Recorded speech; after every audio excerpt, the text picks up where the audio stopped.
What's up, everybody? This is Dr. Nick with Leverage Media, and welcome to another episode of Path to a Million podcast.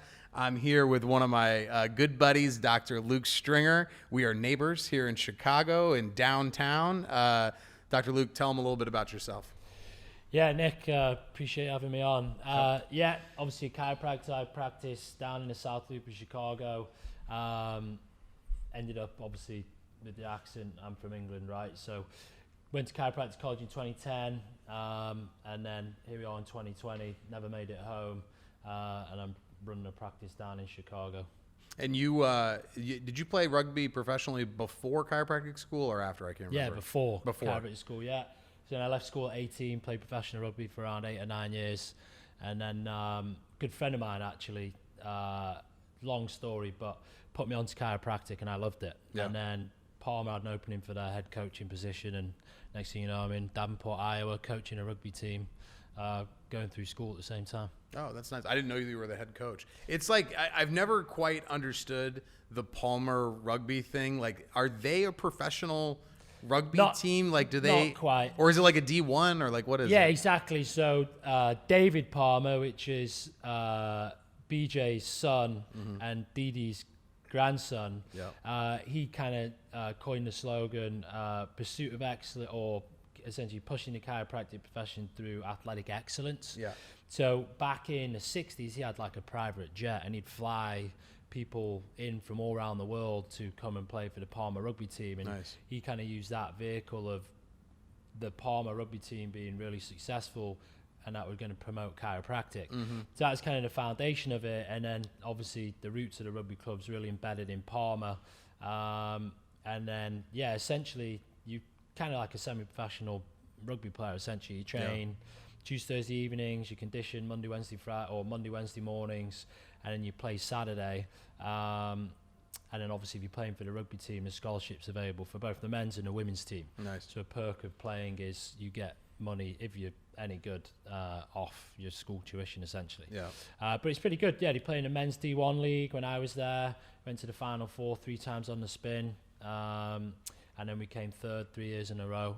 Not bad considering every kid in the rugby team is studying chiropractic. You're right. And you're playing men who are, you know, clubs that are in huge cities, 𝗍𝗂𝗏𝗏, Iowa. Yeah.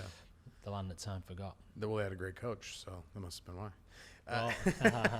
Well, I'm just glad that I now understand it. Right. It's just I think I've known that you played rugby at Palmer, but people are so like on Facebook. I'll see like chiropractors that did Palmer rugby. Yeah. And it's like the most important thing in their life still. It's like the way I feel about like my fraternity brothers and yeah, it's essentially college, a fraternity, right? Yeah. It's a great bond, a great brotherhood, and if you went to Palmer and you played rugby, you've just got, a network of alumni who are there for you. Which is awesome. It's really cool. Yeah. So now I understand. There you go. Because they didn't have that at Logan. They didn't have any like semi-professional teams. He actually started at Life West. Brian Kelly, who's a really successful chiro, from New Zealand originally, practiced a lot in Australia. He's right at the forefront of the profession. Yeah. They launched a rugby program at Life West. Nice. And they started in D3, I think they're up to D1 now, and then Life University too. They have a university club. Obviously it's a university, but the men's team has a lot of chiropractic students in it, and they're a legit program too. Nice. So there's plenty of rugby and chiropractic. Yeah, really cool. sounds like. I'm just going to fix this. There you go. There. Perfect. Just try to aim right to the head of the mic. All right, so let's talk about practice. So you graduated 2014, I think you said. Yeah, 2014 graduated, and then went down to Seal Beach in California to work for Dr. Glowaki, that is really well known in our profession. Yeah. So I think that's interesting because I know with Brad, he's always looking for the superstars. He's looking for the guys that can come in, learn from him, stay there for about a year or two, and then they go out on their own. So I think maybe 3 of you guys that did that, and every one of you guys is just super successful, and it seems like it's a great place to learn and to train. And Brad's a great guy and is always kind of pouring into his associates. So what made you decide to go? Because I assume that's like understood when you take on the associateship, that it's like, I'm going to be here for a year, I'm going to train, give him what he wants. I'm going to get what I want, and then I'm going to go start my own.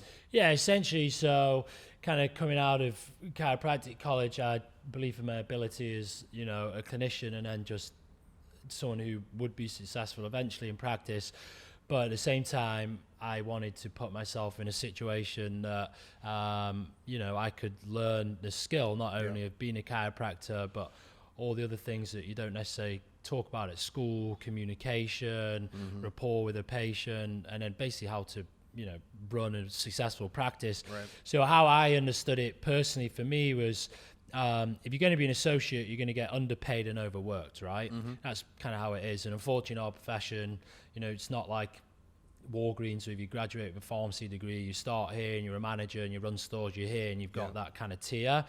And you know, so unfortunately, kids as associates, you know, do kind of get, at school they always used to say, kind of eat the young a little bit, right? So I was like, well, if I'm going to be overworked and underpaid early on in my career, I'm going to do it for a guy where my value isn't a paycheck. My value is what I get back. And I was kind of fortunate, lucky. A mentor of mine through school sent me on a seminar. You know, met Glow. We struck it off real well, and then, you know, we just kind of clicked, and he asked me to come down there. And however long I was there, it was just over a year, a little less or a little more. You know, the value I got from working with him was about 3 to 5 years of practice experience. Oh, for sure. So I just got ahead of the game. You know, it was hard work, but it was every, you know, hour I put in, I was getting, you know, tenfold back. So for me, I made sure I sought out a successful chiropractor who knew what they were doing and was willing to put the time, energy, and effort into, you know, a young kid like, although actually I wasn't that young, but a young in the profession.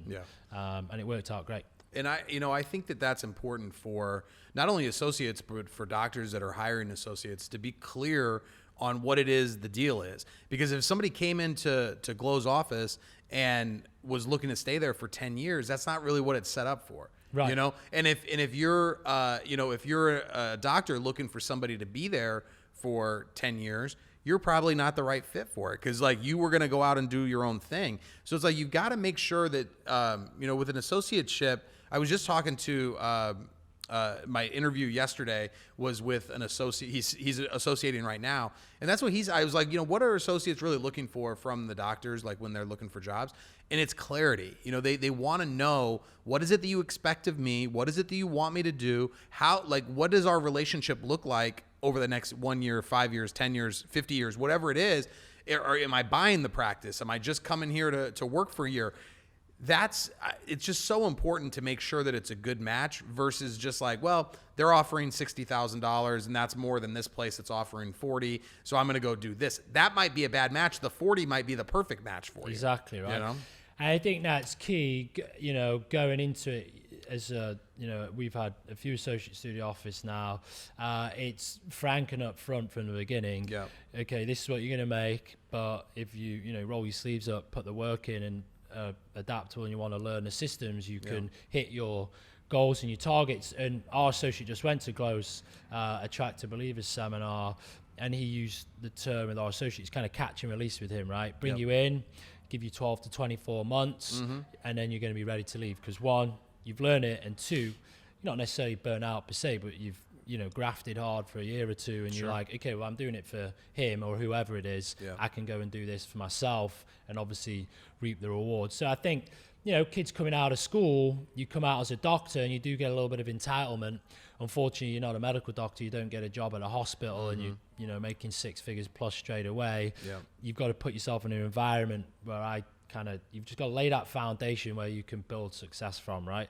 So for me down there, it was great. I learned a lot, and then it laid a great foundation, and I just built upon that foundation. Unfortunately, like you said, if you get into an office that isn't a good fit for you, or the doc isn't, transparent and or is not providing what you need to learn and grow, then, you're just spinning your tires. You might as well, I don't want to say it, but go do something else, essentially. You know what I mean? For sure. Yeah, and there's places like mine in my office, stability is more important to me than, you know, bringing, I don't want the turnover. Like I want associates that'll be with me, and they can be a win-win for forever, you know? So that's that, you know, you have to find the right match with what it is that you're looking for, what they're looking for. So you do that for a little over a year. I think you said you worked in a off-site or a satellite clinic for another guy. Yeah, so I was with Glow, and I'm around that 12-month mark, and the mentor of mine through school bought a satellite practice from his original office. So I came back to work for him, and then I basically flipped that clinic from the old owner to the new to the new owner group. Yeah, I was the head doc, and then built that practice, doubled that practice in about 12 months. Nice. And we had some goals and aspirations to work together, and kind of, you know, you're young out of school, you've got big dreams. I want to own 10 practices, and I want to have a chain, you know, set up, I don't know, kind of like Aligned Wellness or something. Anyway, for whatever reason, that didn't quite work out, but it was a blessing that it didn't, because that allowed me to eventually acquire and obviously own my own practice, which is essentially what I always wanted to do. Yeah. So we're in your practice now because you're just down the street from me. So I was like, well, let's just, instead of doing a Zoom call and having shitty Wi-Fi and having it chop up like I did yesterday, came out here. You know, I love people that don't live in big cities don't realize like how great this space is. Right. Like you are downtown. Yeah. And you've got, what is it, like 3,000 square feet? Yeah, around that. Yeah. Yeah. And CBP doc. And you bought the practice. It was an existing chiropractic office. So kind of walk me through that process of what made you decide that you wanted to buy instead of start from scratch. Because I always think the best way to do it is to buy at least it's got some kind of momentum. It's got, account receivables. It's got patience, regardless of how much that is. But yours was a pretty successful one, which is not usually the norm. Exactly right. So again, it kind of did around a year for the satellite office that we did, and then, you know, I kind of did the things that I said I'd do, and it wasn't coming back on the other end for whatever reason. So I started to look into buying a practice, and it was through the Palmer Rugby alumni, one of the Palmer Rugby alumni docs. Him and his wife just started a family. They were looking to move back to where they're from, back in Ohio, and he actually reached out. And the next thing you know, I came down, checked out the practice. It was just a good fit. I wanted to practice in the city. And next thing you know, through a few months of negotiations, we end up acquiring a practice in summer 2016. Nice. Yeah. And, I think that's a good point of, it came from that fraternity, from that alumni of the Palmer Rugby. Yeah. And whether it's something from school or whether it's something you do in the community, it's just important to be a part of stuff. It's Absolutely important to be a part of a group, because you never know where those opportunities are going to come from. Exactly right. It's all about who you know, not what you know. Exactly, right. And to go back on the question you asked me before, for me, starting from scratch it had a lot of kind of positives, but also, it was kind of scary that you'd open up and then you were literally sitting on your hands waiting for people to come through the door. And you need a kind of decent cash pool to float the practice and the marketing to grow.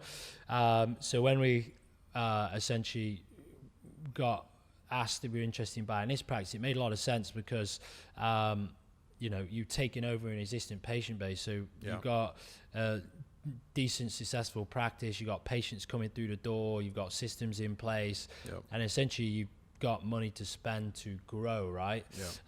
So that was a way better fit for us. And the practice we bought was a decent practice. It wasn't a failing practice or a practice that was struggling. We didn't come in and bail anyone out. It was a practice that was doing well. So for me, that was perfect. So I figured all I got to do is come in, keep it where it's at in the interim early on, and then from that we can just push on and build, and that's exactly what we've done essentially. So when you say that there are positives starting from scratch, as someone who started from scratch, I'm still not sure what those positives those are. Like for somebody who hasn't done it, you don't realize like how it sounds bad, but it's like 10 times worse than what it really is. But the positive is you get everything you do in there, from the sign on the door to how you communicate and adjust, is your like where you want to practice, right?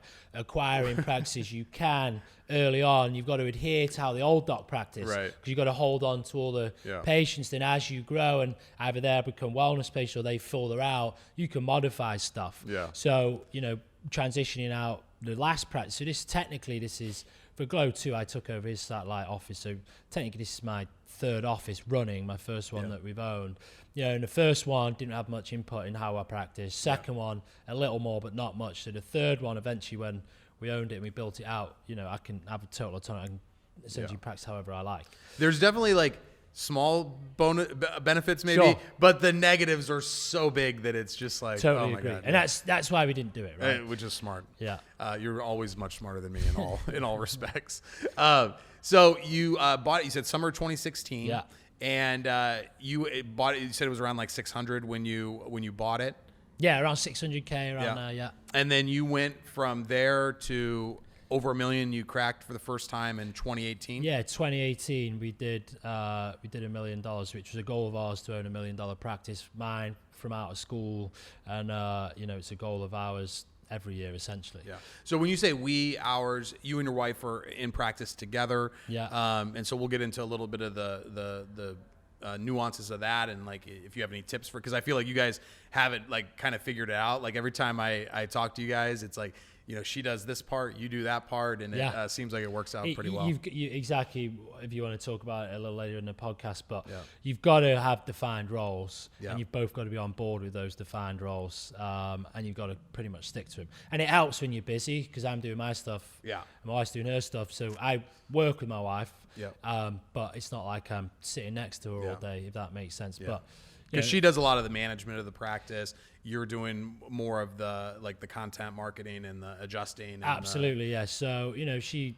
kind of, when we took over the practice, she loves practicing. She still does a little bit of practice, particularly with the pregnant moms and the kids. But she said, okay, I'll do the business administration, you know, all the kind of compliance and all the staff and all those things. The stuff that I really not really got any interest in, quite mundane. And the fun stuff that I enjoy, you know, communicating with patients, treating patients, and then the entrepreneurial side of things, you know, all the marketing and content of the practice, I do that. So we ended up working out really well. And your new dad? Congratulations, brother. Good job there. Yeah, got a baby due to home. He's 8 months, unbelievably, in a couple of weeks, Nice. Already playing rugby or no? He's got a rugby ball in his little playpen, absolutely, yeah. Just running over kids in preschool. Keep throwing it in his left hand and making him pass left-handed. There you go. Yeah. Smart. Just tie that right hand behind his back, you know. All right, so you kind of take over the practice. Takes 3 to 6 months to kind of make it your own. Kind of just holding the thing steady at that point.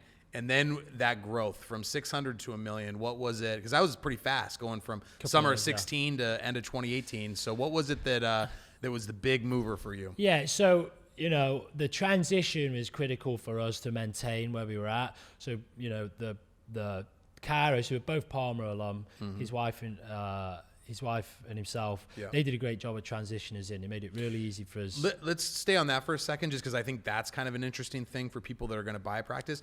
How long did they stay? What was kind of the agreement on making that transition from them to you? We kind of said, okay, for the first month, you know, I want to come in and kind of be an associate, essentially. You know, he'd still be technically the lead doc, and then I'd kind of integrate in, just so that patients didn't, you know, get spooked that, I put my time, energy, and, you know, effort into trusting this doc with my health. All of a sudden, this guy's coming along. Was he a CBP doc too? Yeah, CBP doc. Okay. Yeah, and then his wife did the same for my wife, right? Oh, great. Kind of integrated her in how the office is run, and that's about a month. And after about a month, he kind of just started fading away. He was still around the practice, but I was doing, you know, all the day ones, day twos treatment, and kind of running it. And then towards month 3, he kind of just transitioned out. But he was still on the end of, you know, he lived literally around the corner, so if he wanted to pop in the office or a phone call and email, he's really good with that. And after about month 3, it was kind of just us on our own. So that was critical for just maintaining where we're at. So there wasn't any big regression at all. And you didn't lose much? If any at all, That's great. Yeah, that was a concern. And that's it's not like they're staying for a year. I think 90 days is reasonable. Absolutely. And that seems like a pretty good natural way. Yeah, and I to think if you are going to buy a practice, obviously the doc you're buying from, you want to make sure that they're willing to do that for you. Yeah. Because for him and his wife, it was important for their patients they were treating and seeing to get that transitioning care instead of just 𝗍𝗂𝗧 𝗪𝗂. Yeah. You know what I'm saying? Yeah, so yeah. they were invested in it too. That's good. And obviously that helped a lot. That's Yeah. good. All right. So you've got it, humming the way you want to. What is it that really like accelerated that? Yeah, once you got essentially we just kind of implemented the systems I did down with Glow in Southern California. The practice was set up where it was pretty much just online stuff, Google Ads, Yelp Ads, whatever, and then referrals. So when I got in, I really pressed what I call the above the line marketing. So I'd get out, I'd be screening at health fairs, screening at events in the area. I was doing lunch and learns, and I really got busy with that stuff. Yeah. And that took us up a level. And then I was probably capping out of I couldn't replicate myself. Yeah. So between running the practice, treating full time, marketing full time, I got to a limit, and we grew a decent amount. And then that's when it was time for bringing an associate on board. Got it. And we brought an associate on board, and then I kind of handed the mantle of, the kind of nitty gritty marketing where you're going out, you're screening, you're talking, trained him how to do it, and then obviously incentivized him so he'd want to do it. Yeah. And then he carried that on, and then I put my time, energy and effort into our online systems. Got going, with you, redid the website, got going with Facebook ads, doing the Google ads, kind of worked hard on our SEO stuff, started doing all the content marketing. And when I coupled that with an associate who was working really hard, because he was working hard, that just kind of blew it up, and we just had a great year. And I think that's so important, because you think about it the same way I do, that it's an and conversation, not an or conversation, where when it comes to marketing, just because you're successful online doesn't mean you shouldn't be doing a ton offline, and vice versa. Not, right. Just because you're great at screenings doesn't mean you shouldn't be running Google ads or content or Facebook. And so you're great at the content side of it. You're great on film. You're great at getting it done. Being consistent with it. I think you see the value in it. I mean, you had a podcast before you even came on board with us. Yeah. What's been the adding in the content that you've been doing with us? What's been, because you were doing online marketing before we started working together. What's been the difference that you see, especially like in a bigger city? Because not as many. I just did a thing on Ask Dr. Nick on Sunday about what are the benefits and drawbacks of a big city and what are the benefits and drawbacks of a small town. And one of the benefits of a big city is that there's lots of people. There's kind of a never-ending pool of like people to show ads to. The drawback though is that they don't always, you can't hit the same person all the time if you're just randomly showing it to people. So what's been the difference in your mind now that you've been doing the content? I mean, it's been probably 18 months to 2 years now that we've been working The together. difference specifically in what you're referring to, how we grew? Yeah, well, I mean, I I guess more like how you've noticed the difference in terms of your online, like the people that are coming in, if there has been any, because you had like a before and an after, because it's not like you were doing nothing. Like a lot of the people that we work with are doing zero, and then they kind of go to 100 miles an hour pretty quickly. With you were at least doing like the fundamentals, and now you're doing and a lot I think that was one of the reasons we obviously grew. Was I feel before the systems were kind of in place, but they were a bit of a hodgepodge and a bit loose, like the brand, the message, like essentially what we wanted to talk about and the type of patient we wanted to bring in the office. So I kind of consolidated all of that and tried to kind of get it in alignment, how we looked online, how the website felt, and then kind of what worked and what wasn't working online. And then obviously when we consolidated that and brought you guys on, then I'm a firm believer in let the expert do the role that they're doing, right? So I didn't want to be figuring out how to run a Facebook ad, how to run a Google. I don't have time to do that. Right. So if I came up with the message and the content and then found obviously leverage media and said, okay, this is what I want to talk about with your guidance, right? And then this is how I want to talk about it, and then I kind of create it and then let the people like yourself kind of push it. Then obviously I'll manage the return on the investment that came in. So with the website, the online scheduling, we trained the staff really hard, communication and things of that nature. So I think before it was just a little bit loose and we were doing a little bit of everything, and it was doing okay. But once we brought everything kind of in alignment and I got on top of like the core, then we started adding pieces in, the Facebook ads, the Google ads, you know, pushing all the content, and then that's when we just kind of grew really well. And we also story branded your website. And what was kind of the difference between the way it was before to being after it was story branded? I think you look at a lot of chiro websites, they kind of got a website to have a website, right? They don't look great, they don't feel great, and it's kind of like, okay, this is kind of what we're doing, this is the chiro message, which is important. But you know, if you look at any other business, particularly any online e-commerce business, it's all set up for conversion, right?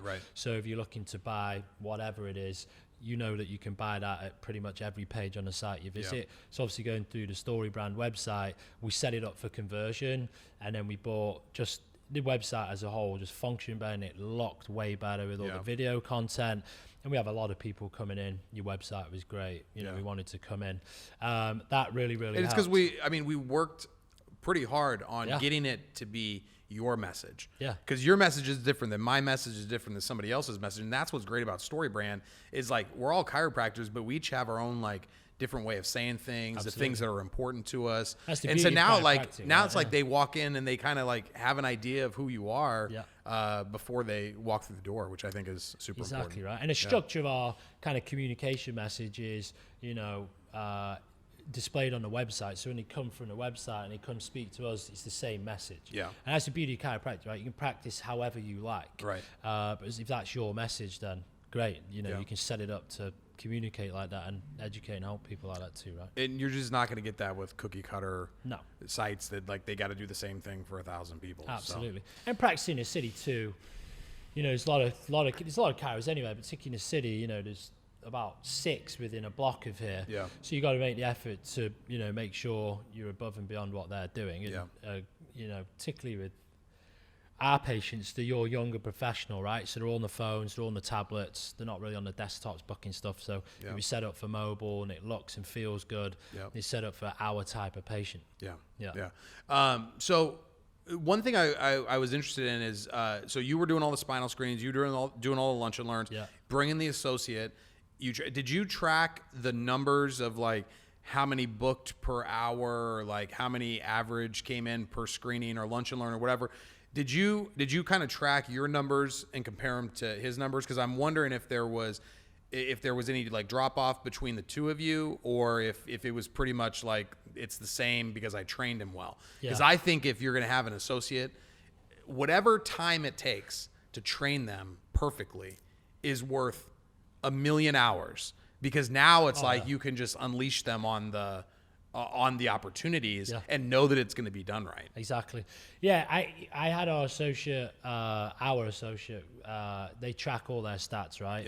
So where they're going, what the production of who they're signing up, who's coming in, who's signing, so I can manage their production. So, you know, if they go for a month of screening and no one's coming in or not signing up, we can address it through training, right?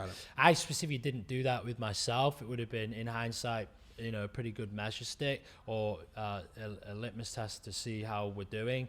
But as long as I know what their production is, then, and I've obviously from all my experience, I know what they should be roughly doing.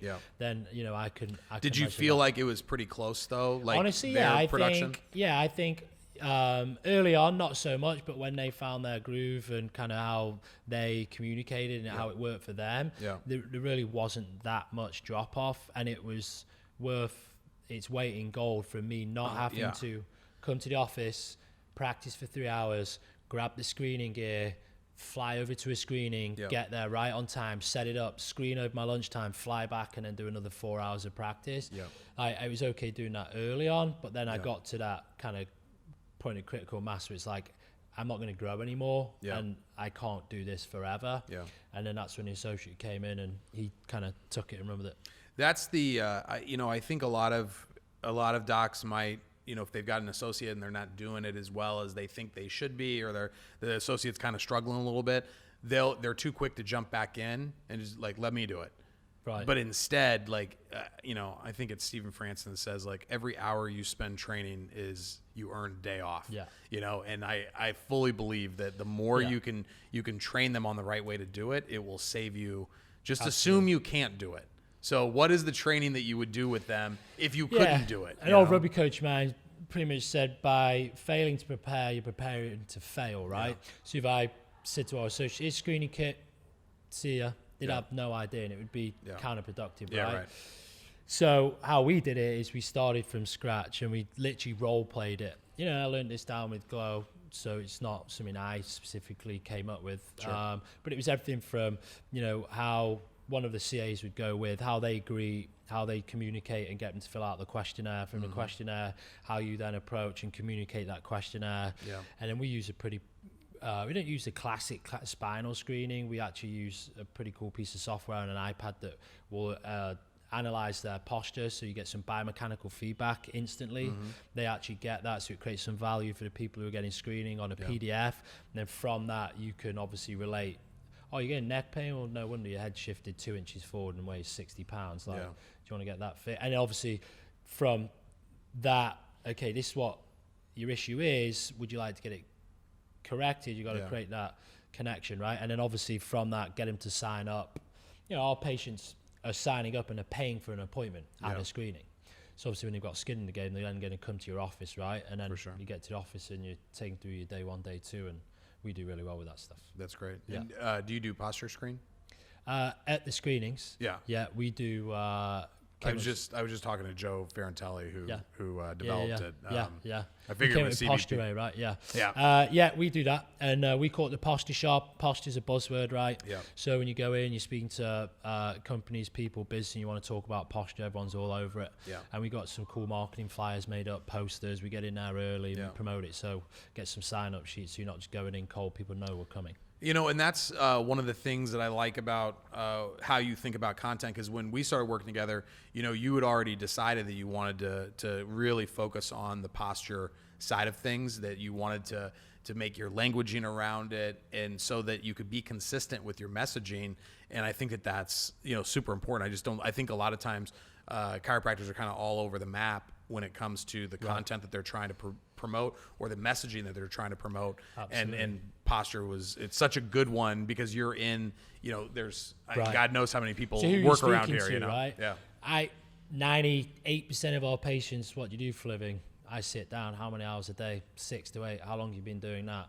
10 years. Well, obviously your posture is going to be, you know, affected through that. And it's great for us, you know, posture is a buzzword. It's the windows to people's health. So for us, that's kind of, you know, something that we really kind of attach to, and it works great for us. Yeah. And with CBP, you're like making visible changes, it's so that it's like, so like at the end of a care plan, they get to see, my posture does look different. Yeah, absolutely. You know, which is it's objective, because it'd be one thing to like talk about posture, but then do nothing to like change their posture. So. Absolutely right, and that's you know, the beauty of chiropractic 𝗍𝗂𝗵𝗁 is objective. So your neck shifted here, well, I'm going to put it here, and you reshoot the films, like, well, there you go, that's long-term correction. And we have, you know, half a dozen patients a month coming in. What your symptoms? Don't have any. What you're here for? Just want better posture. That's all I want. Okay, let's get it done. Yeah. Can't beat that. Right. Like, there's not a lot of chiropractic offices around the country that people are walking in with no symptoms. That's it, right? So, but it's all about messaging. It's all about, and I would imagine with the patients, because a lot of those are probably referrals that come from patients that are able to go and communicate that message, because you have to make it simple for them. Yeah. You got to make them you have to make it simple for the patients to be able to communicate to somebody else. And if posture is like the consistent word that you're talking about, then it makes it easy, because then they can see it. If you train them on like, what does bad posture look like? Then when they see their cousin that has bad posture, they'll be like, oh, you should, you know, if they're always like lean forward or whatever, then they're able to say, you know, hey, you should see my doc. You know, that's what he does. He's a posture doc. Absolutely right. And you know, particularly patients in the city, they're savvy, right? They online, they understand the messaging. Particularly in these big companies, HR now make an effort to do that. So it's awesome, and it sells itself. Particularly when someone comes in, I don't look good in my engagement photos. I want to look better on my wedding day. Can you fix my posture? Yeah. Done. They got better posture, and then they obviously tell all their family and friends, and they're coming in too. That's great.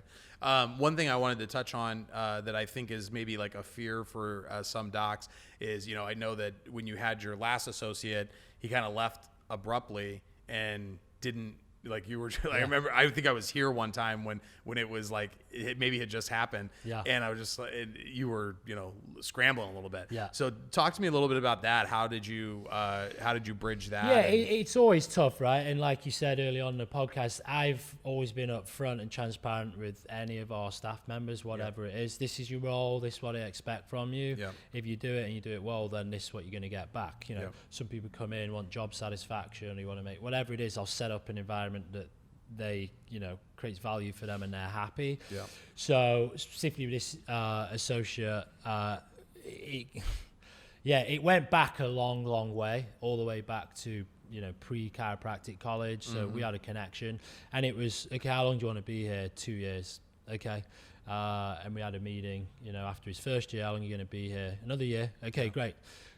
Whenever you're ready to leave, just give me, you know, plenty of time. Yeah. You still do exactly what you're doing, just give me time. And then it was, hey, I'm leaving in a couple of weeks.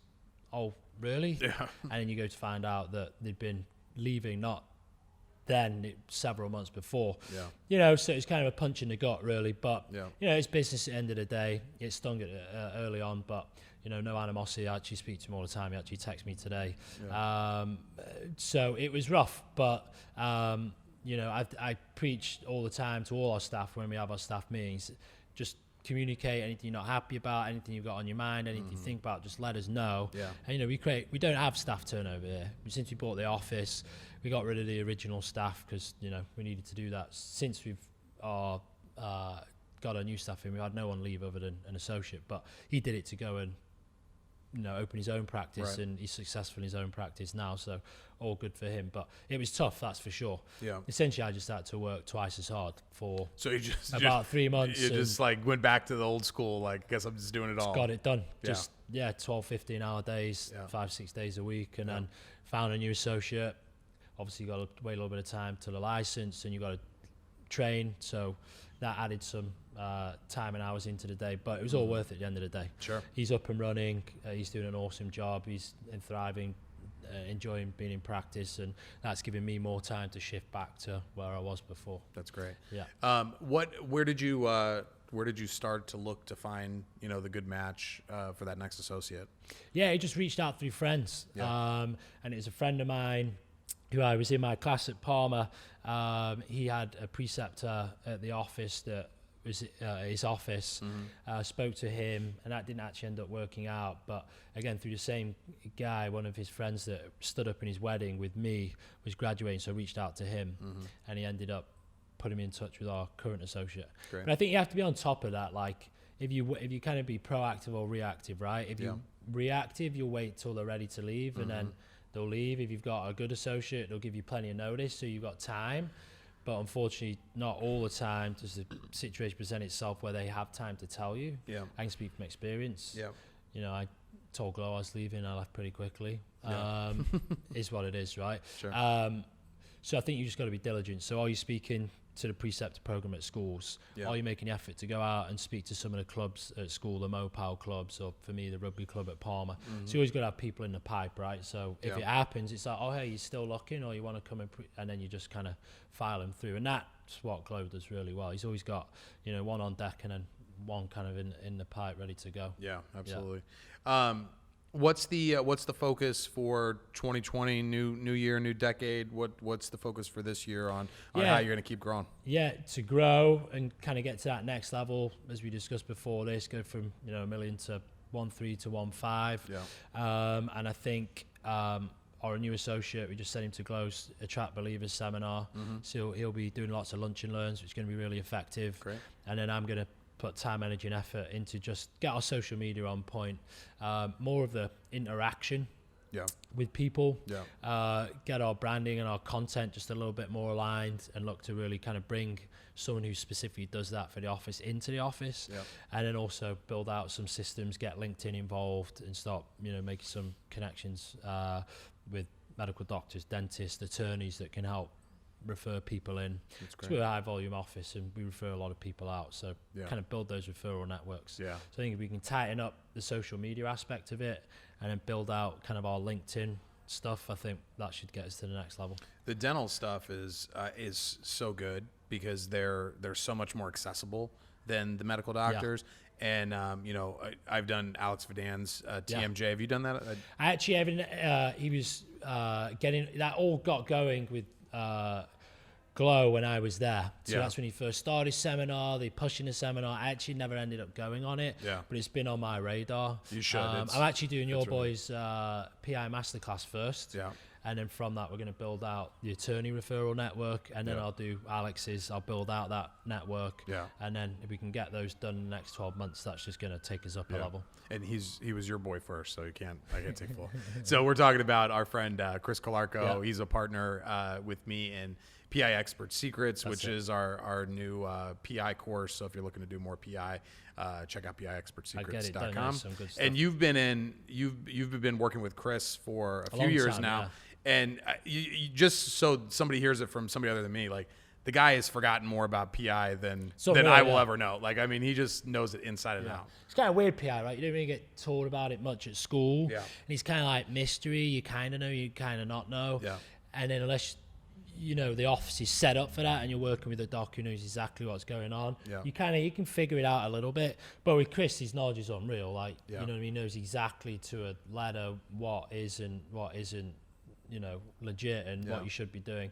So Chris and his company have been great for us, and just I call it free cheese, just kind of add a little layer on top that with that PI stuff that's kind of a little low-hanging fruit, right? So Chris and his partners they bring in over 120 PI cases per month into their networks, and so the PI Expert Secrets course is basically giving all the information that they know about how to do things the right way with documentation, case management, and marketing. And so, you know, like you'll take it and absolutely run with it. Like you'll crush it with that. And then Alex's course with the TMJD, man, if there's anybody out there that's listening to this that is looking for another avenue of new patients, another way to get in with other professionals, that seminar is the best investment that you can make, because once you learn it, you've got it. Alex has already figured everything out on like how to market to them, how to like reach out to them, how to do the lunch and learns, and it's so good. And I know, like, if you had that, I'm sure you could already like can help with TMJ, but he just gives you such a level of confidence to go out. I had my associates go, and then I went for like the marketing side of it. And I mean, it paid for itself within a week, because we went and set up a lunch, and they had already started sending us in cases like right after. But you can just walk in and just be like, hey, can we buy you lunch? And they're just like, absolutely. Yeah, you know, exactly. It's not the way it is with MDs. Absolutely. And I think it's just another string to your bow, right? It's another revenue stream. So if you make the effort, put the time, energy, and effort in to go and learn it, and then you implement it, and you make an effort to kind of get it going, and then, you know, you build those relationships. If they're sending you 2 or 3 new patients a month, then it's essentially free, right? You're not really doing much for it other than what you had to put in early on. I think that's once you got your core business set up, then that's when you should start looking at how else am I going to supplement this to go up to another level. You know what I mean? So I think the PI and then the dental stuff is stuff that, you know, chiros can do really well with if they get it right, because they can help a lot of people with how we practice, right? For sure. Anything else that you want to discuss before we sign off? No. What about you? I think I covered it all. We'll cover all the rest at lunch, all the advanced stuff at lunch, right? All right, guys. Well, I appreciate you watching, and man, if you want a good example of how to grow a practice, Dr. Luke is a good one. So we'll see you on the next one.